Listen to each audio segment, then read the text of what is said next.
Well, welcome back. This is going to be probably a short video, and mainly it's because I'm kind of getting bored with working on the chassis. I've got a couple of things I still want to do to it, and one of them I had to order something through the mail. It'll be here in a week or so. Meanwhile, you know, which didn't hurt my feelings at all, because I wanted to change. So I wanted to change. You know, I wanted to move on to something else. And Brendan and I also have to do something together to do a test on this thing that I will not be covering in the YouTube video, because it would open the door to too many complicated technical questions that I don't want to answer and probably can't answer them anyway. So we're just going to let this set for a while and move on to something else that has been needing to be done. We're going to work on the TV cabinet. I cannot wait. I needed to break. I needed to change. I was really getting bored with the other thing. You know, I want to work on some cabinet stuff here. And what we're going to do is we're going to have our, you know, our standard Minwax pre-stain wood conditioner. It's great stuff. It really, really is easy to work with. It doesn't cost a whole lot. But first, what we're going to do is we're going to Gojo the entire outside of the cabinet. The pre-stain conditioner will not go here. The pre-stain conditioner, I'm just going to use it as a sealer. I'm going to take this old paintbrush here, I'm going to dip it down in there, and then we're just going to seal the entire cabinet on the sides here and up on the top, and then maybe even flip the entire thing over and seal it all the way around down where the speaker area is on the inside. This wood is very, very dry. I cleaned it out pretty good. It needs another quick wipe down with a rag. And as soon as it dries, then I can start applying this Minwax. I really highly recommend this stuff. It just does such a good job. Dries in 2 hours. If you put this on prior to staining anything, and it will prevent blotching in your stain. But you got to stain it within 2 hours of applying the conditioner. Give it a shot. You'll like it. Okay. But right now we're going to take this old Gojo. We're going to take this rag, and we're going to start cleaning the top of this. And see how much crud and grime we get off. As you can see, we've got this great big dig here. Minor item, another battle scar of a bygone era. A couple of scratches over here along the front edge. You know, but I think once we get it all cleaned and then wipe it down with some of that, I'm going to go over it with a stain to kind of help, you know, get rid of most of the marks. And then once the stain dries up, and we'll go back over it with that I can't remember the name of the stuff. We'll know about it when the time comes. I can't remember. What is this? Not Formbees. It's that rejuvenating crap. We'll see. Let me get started with the Gojo first. It's kind of cloudy here today, as you can see, and rain could happen at any minute. So I might have to quick zip this baby in the house if a few raindrops start to fall. Gojo was what was recommended from people on the Antique Radio Forum right when I first started working on radios. And man, I was surprised. I said, Gojo? Never heard of it, you know. So I went out and got a can, started using it. Oh boy, they are right. Gojo's the way to go, in my opinion, and in the opinion of many people on the Antique Radio Forum. Now you're going to get all kinds of different opinions. Use what's best for you.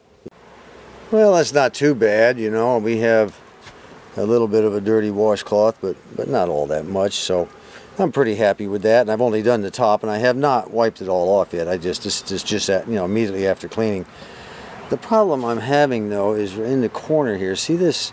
It looks like a buildup of wax, a real thick, heavy buildup of wax. I've got that in all four corners. Here it is again. You can kind of make it out if I can get over here where the shaded area is. See that buildup of wax? I think that's what it is. It won't come off with the Gojo, so what I'm going to do is take a Stay Bright pad, which is fairly used. It's really soft. I'm going to put a little Gojo on it and try to work the corners a little bit, nice and easy, and see if I can break through that wax and get that off of there. It's on all four corners of the top here. Let's see how that goes. Well, that worked pretty darn good. It's just a gentle little rub down. And as usual, you know, our corners, the veneer has really gotten thin over the years. I don't know if you can see that or not. It's really interesting. I don't know if it's from people putting their hands on here. I don't know why. Just like on our radios, the corners are always thin and worn down. So I'll tell you what, we have some of that gray stuff right here. I'll just show you how we got that off. I just left the, you know, the stuff on there. Just gently rubbed it with the grain, not too hard. Just kind of easy does it. I don't want that stuff on there when I'm all done. Okay, matter of fact, it's turning out so good I may go over the entire top with this Stay Bright pad. I'll tell you, I'm pretty happy with it. Look at that, took it right off. It's almost all gone. Look at there. Is that cool? We've also got some more over here in the center, you know, along this edge. I'll see if I can work that out too. I'll tell you what, guys, I'm so impressed with the way that these corners turned out with that Stay Bright pad. Now it's a dry one. It's really loose and flexible. One that's been, the wife's been using for quite a while. I'm going to go over the entire top with it and see what happens. It's looking better and better, and we really haven't done anything yet, you know. I just rinsed out the rag, and we're going to, now that I wiped it all off first when I got done with the Stay Bright pad. Now I got a nice damp rag here that's clean. I'm just going to go ahead and wipe it down. That's all I'm going to do right now. Just wipe it down, get all that Gojo off. I may do it twice, you know. Rinse out the rag again, just make it damp. You don't need to make the rag soaking wet, just damp. Any place there was a sunk in spot, try to get down in there and get that Gojo out, okay? Which right there is a big gouge. Just do your best, you know, just do your best. You can see where some of that was down in there on the rag where I just wiped it out. Just do your best. Get her clean. Get all the wax buildup off if you can. And this doesn't necessarily just apply to a television. It also applies to a radio cabinet. Like some of you folks like restoring floor model console radios, you know. That sort of thing. Even a small radio that's wood, you know. Wood is wood. I don't care what size it is. I don't care what's inside of it, you know. So now you know what I'm going to be doing to the sides of the cabinet, and as much as I can down at the bottom without getting near that speaker cloth. I don't want that to, I'll have to get real close in there, but not all the way. I don't want to get any of this Gojo or anything on that speaker cloth. By the way, I remember the name of that that restore stuff. It's called Howard's Restore Finish. I just love getting old. Your memory just goes. One day your memory's great, next day your memory sucks, you know. Okay, let me keep moving. She's looking a lot better than she did, even though the gouges are still there. Most of them have been almost already stained out, but are worked out by the Gojo. They may reappear once it dries. I'll tell you what, let's go ahead and take a wet or a dry cloth here and see what it looks like a little bit. Kind of give it a little rub down real good to get as much of that moisture off as I can. See if we're going to have any change. We'll let it dry for a few seconds, then we'll come back and look at it. Alright, she's dry. Boy, I'll tell you what, that is as smooth as glass. That is so nice. Too bad it had that big old gouge right there, but you know, that's the way it goes. You know, the old battle scars of a bygone era. Lots of digs and things here. Probably been, you know what caused that probably is when they moved this TV from one place to another. Probably the previous owner died, and I understand it was part of an estate sale. They just piled stuff on it and piled stuff on it because that looks like a fresh dig to me. It's nothing really old, and when they piled stuff on it, they didn't take the care that the original owner did to keep it in good shape. You know, it was just total disregard. You know. Anyway, she looks very nice compared to what it was, and we're not even done yet. So let me get cranked up on both sides. And then maybe we'll have enough time to do a little seal in the middle here. Well, there you go. One side, again, smooth as glass. Now when you clean it, you begin to see a few blemishes. Here's one right here where the veneer's missing, and here's another chip where the veneer's missing. And up here at the top, right here. But you know, we do not worry about such things. We do not concern ourselves with that. Look at the big picture. The big picture is we are restoring. You know, I'm not going to do anything about those little chips. I'm just going to stain them and let them go. And we are restoring 99.999999% of this cabinet for future generations. That's the big picture. We're saving it, okay? And if we can do that, then we've done it. Actually, we've done a service for our great-grandkids or grandkids, great-grandkids, and so on and so on. Let's flip it over and get the other side done. Now this side has a whole lot of chips missing. I hadn't noticed over there in that dark corner. Starts right here and moves all the way across. I'll have to, I haven't cleaned it yet, but we're getting ready to. But that there, normally on a floor model radio, I would go ahead and, you know, try to glue a piece in there, but I'm not going to do it with this. Like I said, we're going to give it the old 99.99999, okay? Let's clean this side now. You know, these chips along the bottom, there's some pretty large chunks missing there.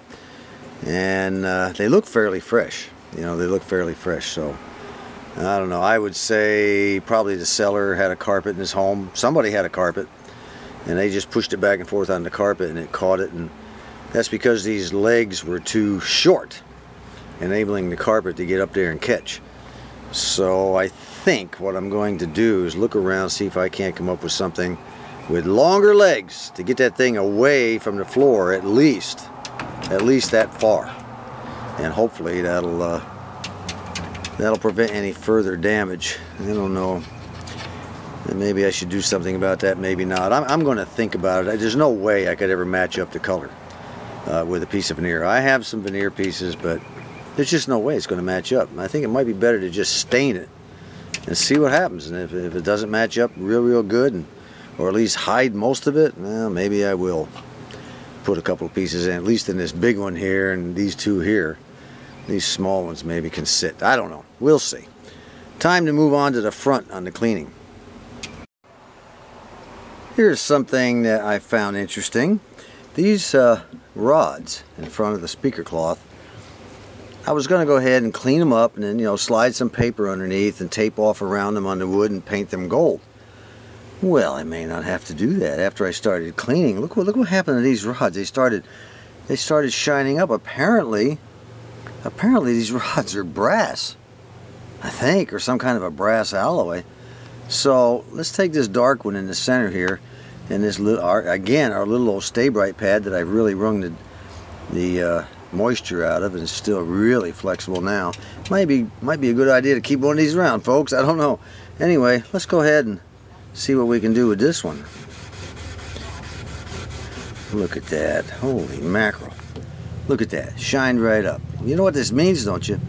It means I'll still have to probably put some paper under there and everything, but I think I can brasso these. I've got a little bit of brasso, and I think I might be able to make them shine up. Let me finish cleaning and see what happens. Well, I've got these two here pretty good, you know, and this one here is also fairly good. But something I discovered also is these things will turn, and when they turn, you can get that dirty side back up. You'll be able to get entirely around those rods that they do spin. How about that? Well, there we go. Not bad at all. Still needs a little bit of cleaning up on the ends where they go near, you know, right into the wood. But, you know, generally speaking, that's 1,000% better than it was. All right, all we got to do is a little bit of cleaning with the Gojo around the edge, and I think I'll just go along this right here and just kind of use the polish to bring out. Up in here, there's not even any finish. Look at there. Look at there. They didn't even finish that right there. So I'm going to do the surface front and then the sides down in here. I don't want to take a chance of getting any stain on this speaker cloth, so we'll probably just use a little bit of polish down in there, spray polish of some kind after it's all done, to kind of shine it up a little bit. But that does look pretty neat though, doesn't it? Yeah, it does. That's pretty neat. It's getting to be a little late in the day, and I'm kind of getting hungry and everything, but, you know, I want to try to at least get the sealer done, at least on the top part of the cabinet, before I call it quits. So let's see how I can do that. This wire here, I have no idea where that wire goes. It was laying there when I took the chassis out. It may have unplugged when I removed the chassis. It's got a male on one end and a female on the other. I'm just going to go ahead and take it out of here. I think it connects the Halolight bezel to the chassis somewhere, or whatever. You know, I'll have to figure it out later. It was just laying there, but at least I still got it. Let's get some conditioner on this thing. Alright, here we go. Now keep in mind the fumes from this pre-stain treatment are, you know, they're pretty rough. They're just like anything else of this nature. You want to be careful, you know, don't be sticking your head in the cabinet painting and everything, whether it be a radio or whatever it is, and breathe this stuff. Try to work with it. outside. It's very thin. It soaks into the wood very quickly. Very quickly. You don't have to worry about, you know, painting it in a certain direction or anything. Just get it on, and it will soak in all by itself, and in 2 hours it'll be dry. And it really does an excellent job. At least I've found it that way. Okay, I think what we'll do is go ahead and wrap it up here. I've got the cabinet upside down so I could get the bottom and the top. Everything in that section down there has been sealed with that pre-stain treatment. And tomorrow, I think I'll get up and clean the walls in here and go ahead and seal all of that also, and seal these bars that are the bottom of the cabinet. And the hardboard, this is masonite is what that is. It does not need pre-stain treatment on it, just the wood area. So that's what we're going to do.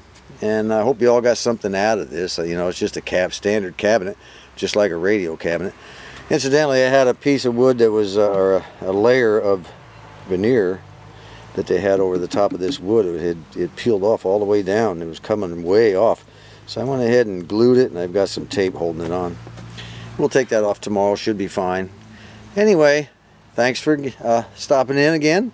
And until next time, this is John.